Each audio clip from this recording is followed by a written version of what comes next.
Oregon gave Colorado a good old-fashioned butt kicking.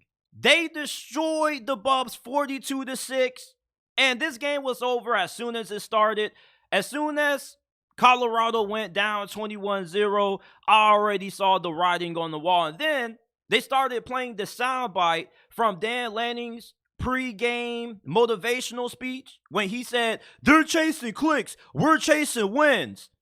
Once I heard that, I was like, oh yeah, like Oregon, they're about to try to run it up on Colorado. Not only are they trying to embarrass Colorado, but they're trying to make a statement. And I definitely feel like Oregon did that. Without a doubt, I was wrong. I picked Oregon to lose this game. It was one of the dumbest predictions that I've ever made in all my years doing this. I was really embarrassed watching this game. I didn't even want to check social media because I know people were going to town on me. And you have people saying, you don't know shit about football and blah, blah, blah, blah, blah. Okay. All right. But I was thinking that Colorado's offensive line will at least be able to give Shedeur a little bit of time to throw the football and get the ball out on the perimeter to these wide receivers. Well, he didn't even have more than half a second to even sit back and drop back before somebody was raining down on him. I mean, you want to see a beatdown on all phases? Oregon did that. Special teams, they had a fake punt.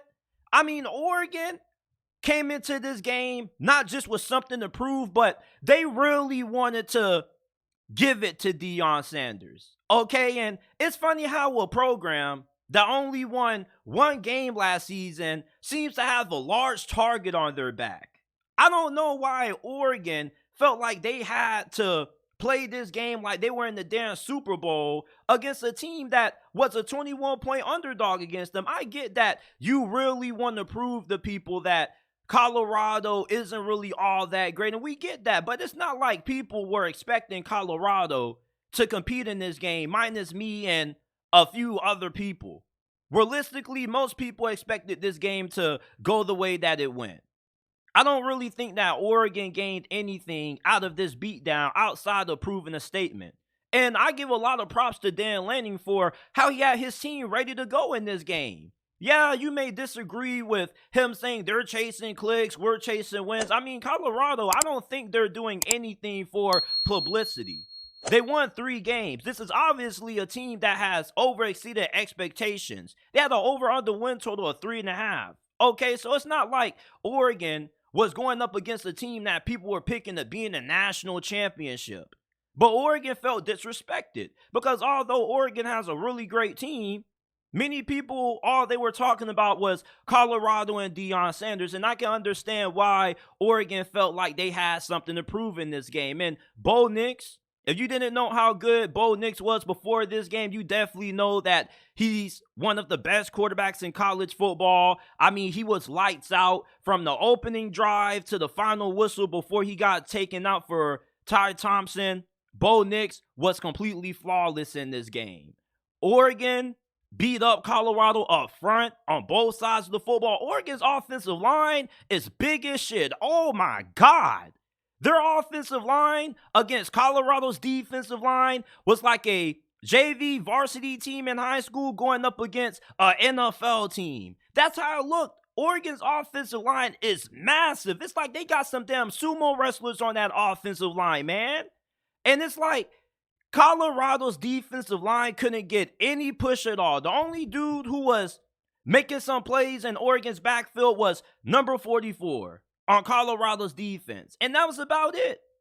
Colorado allowed Oregon on 2nd and long to get 21 11-yard rushes like it was nothing. It's like anytime Colorado was able to generate a tackle for loss or a sack and cause Oregon to lose some yards, Oregon would get all of those yards back the following play, running the football. So they couldn't stop the pass. The secondary was non-existent. The run defense was non-existent.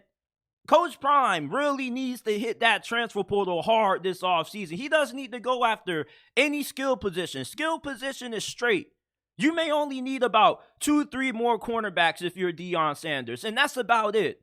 You need to go in the transfer portal and go after every single defensive lineman and offensive lineman that's available, the majority of your upcoming transfer portal class for 2024 needs to be full of defensive linemen, offensive linemen, and linebackers, because that's something that Colorado is severely lacking.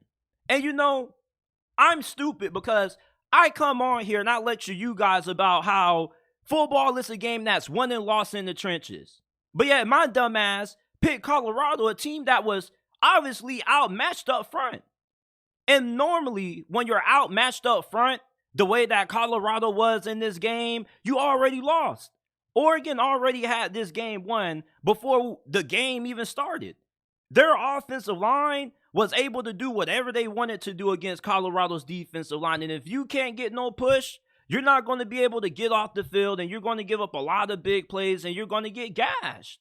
And Deion Sanders, I felt a little bit bad for him every time the camera cut when Oregon kept on scoring. Like, once it was 28-0, it was out of reach. And Deion Sanders was on the sidelines, like, he was coaching up his guys, and you could kind of tell by his facial expression that he was really frustrated. Deion Sanders, he probably knew that they had a difficult task ahead of them, but they got out-coached in this game also. Colorado normally is a team that is pretty fundamentally sound. They don't really have a lot of turnovers. They normally are pretty disciplined. They don't commit a lot of penalties. Well, in this game against Oregon, they had 12 penalties for 106 yards. For start penalties, holding penalties. Anytime Colorado was able to move the ball offensively, it was getting brought right back because the offensive line just was terrible. Not could they just block, but they also couldn't find a way to block without holding or committing a penalty. I mean, you look at this game coming in, you knew that Oregon probably was going to win convincingly. But I at least expected Colorado to be able to put more than 6 points on this defense. Oregon's defense definitely is way better this year than what it was last year. They're fast, they're physical, they're loaded on every single level, secondary, linebacker, defensive line. This is definitely a Georgia kind of defense that Dan Lanning has assembled up there in Eugene, Oregon, and Colorado didn't have no answers for it. Colorado has some really good receivers, but it doesn't matter how good your wideouts are if your quarterback doesn't have time to throw him the football. Travis Hunter playing in this game wouldn't have changed the final outcome all that much if we're just keeping it 100. I mean, yeah, he probably would have made some plays. He probably would have been able to help put Colorado in more favorable positions when it came to getting in the scoring range. But how was Deion Sanders going to be able to get him the ball when, as soon as he received the snap, he was getting pressure? I mean, Colorado wasn't going to win this game regardless if they had Travis Hunter or not. He wasn't going to have that big of an impact offensively. Defensively, maybe Oregon probably wouldn't have been scoring so easily. Maybe Travis Hunter playing would have made it a little bit more difficult for him, but they still would have hung 42 on him. We seem to forget that even when Travis Hunter was healthy, TCU put 40 on this defense. Colorado State put 35 on this defense when Travis Hunter was playing. Well, he got injured in that game, but even when he was in, Colorado State was still having success offensively. Travis Hunter is one player. And Deion Sanders alluded to this a couple of weeks ago. Oregon fans made it seem like Colorado was getting all this hype and they were overrated when they never were. Deion Sanders said 2 weeks ago that we're 7-8 dogs away from being a championship contender. It's not like Deion Sanders in Colorado was getting picked by people in the national media to beat Oregon or to win it all. This was a team that had a over-under win total of 3.5. This was a team that walked into a game where they were a 21-point underdog, and Vegas was right on this one. Vegas isn't wrong too many times. Like, if Vegas has a team being a multiple possession underdog, it's for a very good reason. They were wrong about TCU. They weren't wrong about this one. You definitely saw Colorado look like they were outmatched. Not just were they outmatched, but they got outclassed. And for Oregon, I give them a lot of respect for this win. Okay, even though it's like, you were expected to blow out Colorado. All right, nobody expected this game to really be all that close, minus me and a handful of people. Now, we probably would have thought that Colorado could have kept it within 21 points because 80% of bettors out there picked Colorado to cover. No, I don't know who picked Colorado to win this game outright other than me, but a lot of people thought that Colorado had the ability to hang around with Oregon. But, I was wrong. Oregon definitely was the way more better team. And, I think for Oregon moving forward, they definitely are one of the best teams in college football. I'm eager to see what they're going to do when they go up against a team that's just as good as them, such as USC or Washington. But Oregon definitely came out and they were focused. They were locked in. If you listen to Dan Lanning's pregame speech, he didn't really do a lot of yelling. He didn't really do a lot of shouting. Like, it sounded like they really wanted to go in here and really make an emphatic statement to Deion Sanders. And I think that this probably is the best thing that could have happened to Colorado. And I'm not saying that they needed this loss because they needed to be humbled. I don't think that Colorado has been, non-humble. I don't really think they've been cocky or boastful. It's just they're confident. Like Deion Sanders said, if our confidence offends you, then that's a personal problem. Don't let our confidence interfere with your insecurity. I mean, we got to call this shit what it is. I mean, it was a beatdown. It was a smackdown. Oregon came, they saw, and they conquered. I mean, people are saying Deion Sanders had a bad game, but how can you judge what he did when he didn't really have time to do anything? When your offensive line only gives you less than a second to throw a football, you're not going to be able to have a good performance. I think Colorado moving forward, we now know what this team is. This team is probably going to be a 6-7 win football team. All right, and I had them at 7 wins before the season started. And I'm not a bandwagon fan. Like, I've been on the Colorado hype train before the Colorado hype train even left the station. You can go through several videos that we've made about Colorado before the season started. And I had this team making a bowl game. I've been defending Deion Sanders. So it's like, I'm not a bandwagon fan. Just because Oregon beat the shit out of Colorado doesn't mean I still don't believe in Coach Prime. I had pretty realistic expectations. Like, I knew me picking Colorado winning this game was a wild take. But it's like, what? Why not? I mean, if they lose, they lose. If they win, they win. It's not that deep to me. Oregon beating Colorado this bad doesn't change how I view Colorado moving forward. We know that this team has a lot of work. It's a miracle that they've even have won 3 games up to this point, when most people didn't even think they were going to be able to win 2.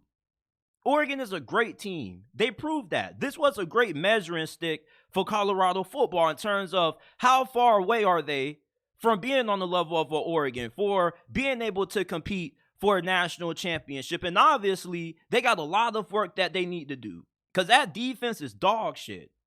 And even then, coming into this season, I thought that this defense will be way better than what it is. At least the secondary, outside of Shiloh Sanders and Travis Hunter, it ain't nobody good in this secondary. Just keeping it 100.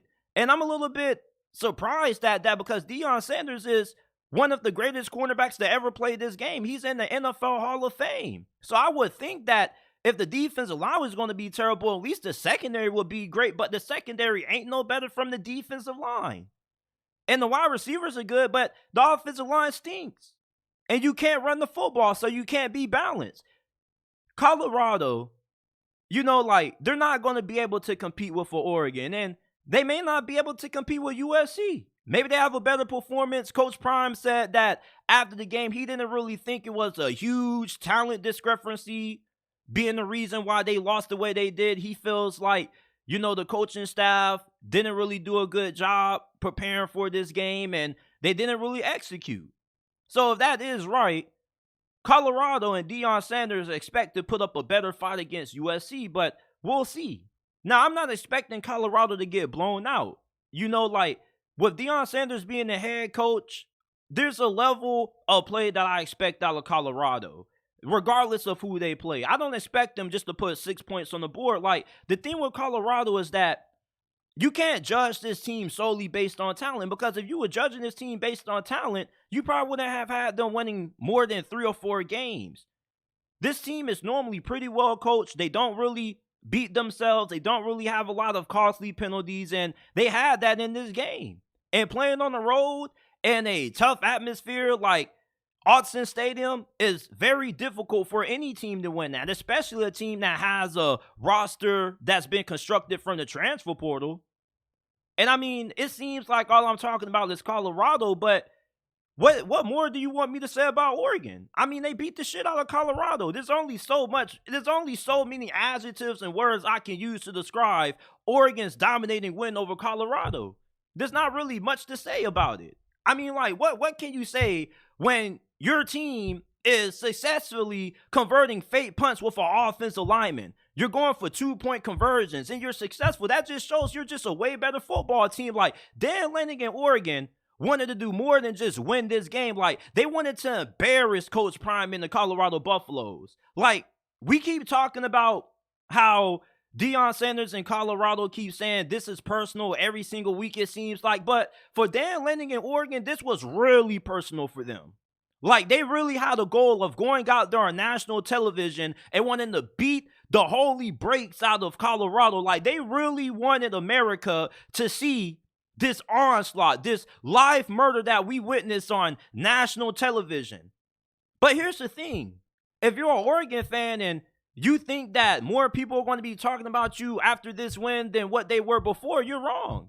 People are still going to be talking about Colorado more than what they're going to be talking about you, despite the fact that you're a better football team and that you're probably going to be competing for the Pac-12 championship. You want to know why? Because of Coach Prime.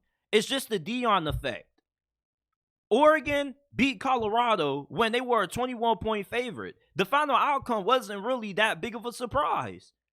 Oregon felt like they were being slighted because nobody was talking about them. They weren't getting the media coverage that they deserve, when I don't really think it was that deep. You know, it's Deion Sanders. He's a Hall of Famer. He's one of the most recognizable athletes in the whole entire world. So, of course, when he becomes the head coach of any football program in Division I football, they're going to get a lot of media attention and people are going to talk about them. How was Colorado overrated or overhyped? They were a 21-point underdog. Most people that talked about this game on ESPN or FS1 knew that this probably was going to be a beatdown. It's not like Colorado was competing for a national championship.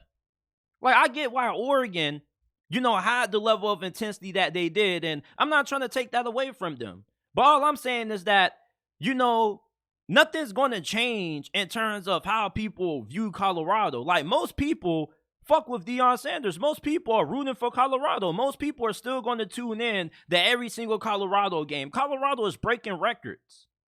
Oregon beat this team, but they didn't make the fan base lose confidence. One thing about Deion Sanders and the people that are supporting and rooting for Colorado is that people know what this team is. Nobody's expecting this team to win it all. Nobody expected for Colorado to be able to upset Oregon outside of me because I'm an idiot. So expectations for this program are pretty fair.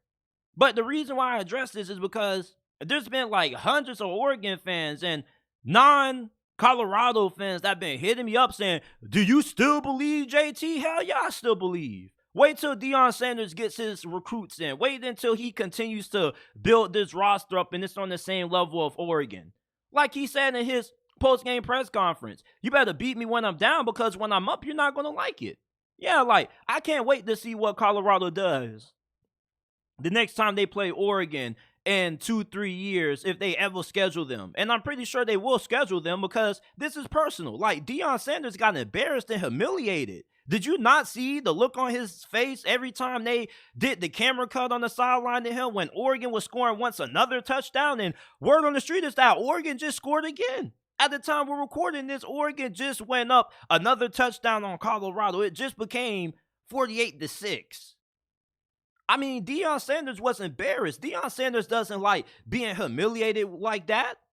And people try to make it seem like they needed to get humble. Like, Deion Sanders said, it was never about us not being humble. When did we ever carry ourselves that we were not humble?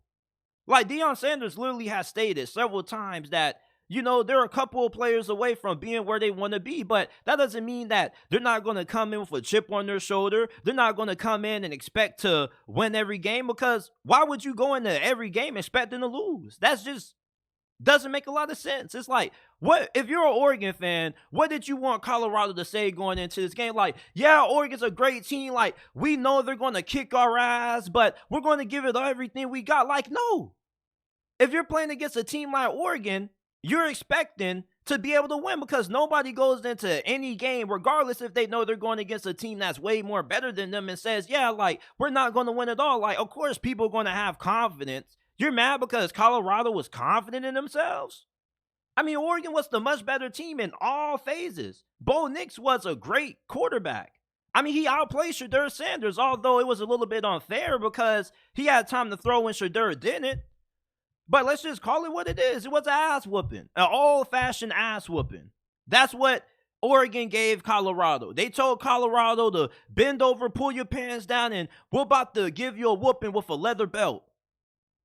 Like, I don't think this loss is going to sit well with Deion Sanders. This is definitely one of those losses that is going to motivate Colorado for the rest of the season. I don't think they got humbled. They just got a reality check.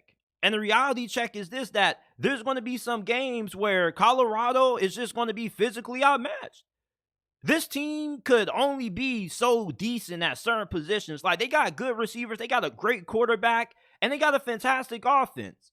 But if you were expecting a well-rounded team, that wasn't going to happen. So, I don't really care about Oregon beating Colorado in the fashion that they did, because it doesn't really change my perception about Deion Sanders and how I feel about this program. I still believe in Colorado. I still believe in Coach Prime. Like, yeah, they took a really ugly loss and you expect better. You feel me? But, like, if you really understand the game of college football, then you knew that this was something that was going to take time. Like, I don't get the notion that people are trying to push about, oh, Oregon ended the hype train. Like, bro, people were hyped about Colorado not because they thought they were going to be a national championship contender, but because of Deion Sanders being a head coach. That's what Oregon fans tend to not realize. That's what a lot of people who keep hating on Deion Sanders tend to not realize. They're getting media coverage because of Deion Sanders, fool. He's a Hall of Famer. He's in damn near every single commercial that you see being broadcasted during these college football games. Aflac. It's like so many commercials that we see Deion Sanders in. Like, people follow Colorado because of Deion Sanders, not because of the expectation of them being able to win the championship. They're not Alabama, Georgia, or Ohio State. They're getting media coverage because people are intrigued with seeing how this experiment is going to work with Coach Prime at Boulder, Colorado. So, props to Oregon for being able to make the most of the opportunity. Like, there definitely are going to be more eyes on Oregon following this win than what they were before, but that's still not going to change the amount of media coverage that Colorado is going to get. They got Deion Sanders. Like, if you are somebody who's around my age and you're 21, 24 years old, and Dan Lanning, Nick Saban, and Kirby Smart all knocked on your living room door, if they were to come into your house, your parents wouldn't know who the hell any of those people are. Meanwhile, if Deion Sanders knocks on your door and he comes into your living room, your mom, your dad, your grandpa, your grandfather, your auntie, everybody knows who Deion Sanders is. They like, oh, that's Deion Sanders with that bald head. I remember you.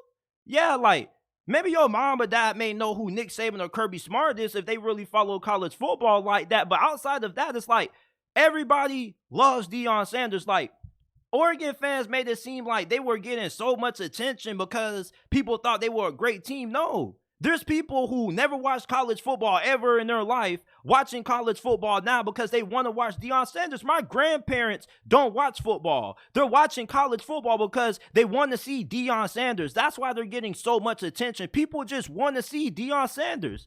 This shit ain't about championships and whatever else Oregon fans are trying to make it out to be. People just like Deion Sanders. It's a good story, and I like the message that Dan Lanning delivered before the game. The Cinderella story is over. Like, it may sound like he's hating. It's like, damn, you don't like a good Cinderella story? Okay, cool, but You got to understand the message that Dan Lanning is trying to get through this team. Like, he wanted to embarrass Deion Sanders. You know, there's a reason why there's a target on Colorado's back, because everybody realizes the popularity that Colorado has due to the Deion Sanders effect. And that's why people want to embarrass Colorado, because they want to make an example. They want people to stop talking about Colorado. They're getting annoyed with it. These coaches are a little bit insecure, and I do think that there's a little bit of insecurity that Dan Lanning had about this, whether you want to admit it or not. I mean, when he was getting interviewed at halftime, I hope everybody that's tuned into the first half of this game is tuned in at halftime. Like, let's be honest, bro. I'm not about to continue to watch you beat the shit out of Deion Sanders in Colorado, fam. Like, you made a statement. Okay, you was up 28-0. What more did I need to see? I didn't need to see anything else after how I watched the first quarter turn out. Shout out to my guy Jonathan Soul with the donation. Break it down, young blood. It takes years to build a program. Yeah, like, I still believe in the Buffs. But to close off this segment, you know, Oregon, congratulations to you on the win. All right, I'm not going to be petty and take shots at you. I just find it a little bit weird how, you know, everybody was so extremely motivated to be the team that only won one game last year. You know, like, were you motivated because you were tired of the hype, or are you just annoyed that Deion Sanders is getting more attention than you? Because I can understand that. You're Oregon. You're a top 10 team. You're a perennial college football playoff contender. More people should be talking about you, but everybody is going to talk about Deion Sanders. I mean, he's a polarizing figure in pop culture. So, of course, Colorado's going to get more attention than you. I don't really think it was as personal as how they made it seem. Like, I just think that Colorado is a team that people are following because it's a good story. People love a feel-good story. People love rooting for the underdog. You know, I loved rooting for Oregon back in the Chip Kelly days when they were the underdog. You know, but in today's society, we just hate success. People in society get jealous of success. They get jealous of dominance. Everybody roots for Alabama to lose. Everybody roots for Georgia to lose. You feel me? That's just how it goes. And everybody's rooting for Colorado to fail. Well, not everybody, but all of the Deion Sanders haters are rooting for Colorado to fail. But the majority of people understand where Colorado is as a program, and most people still believe in Colorado. This was a beatdown by Oregon. The game wasn't close. It was 21-0. Once it became 21-0, you normally say, hey, bro, like, it's 21-0. You need to pass the controller. Let somebody else get up on the sticks. You feel me? But it's like, it's not like this was a surprise. You know, Oregon didn't expose Colorado. They didn't expose Colorado for being overhyped, because how the hell were they overhyped? They were a 21-point underdog. They were only projected to win 3.5 games this year. You know, like, I get the message that Dan Lanning sent to his team. You feel me? I get where Oregon fans are somewhat coming from, but let's stop this notion that Oregon exposed Colorado. Like, they didn't expose Colorado. Everybody knew what Colorado was heading into the season, and most people expected Colorado to get beat down in this game, other than me, okay? Because I'm an idiot. You feel me? But I still believe in Coach Prime, but congratulations to Oregon on the well-deserved win. I mean, they were obviously the better team, but I still believe in Colorado moving forward. But I think for Oregon, this shows that this team definitely is a legit contender to win this conference and possibly make it into the college football playoffs.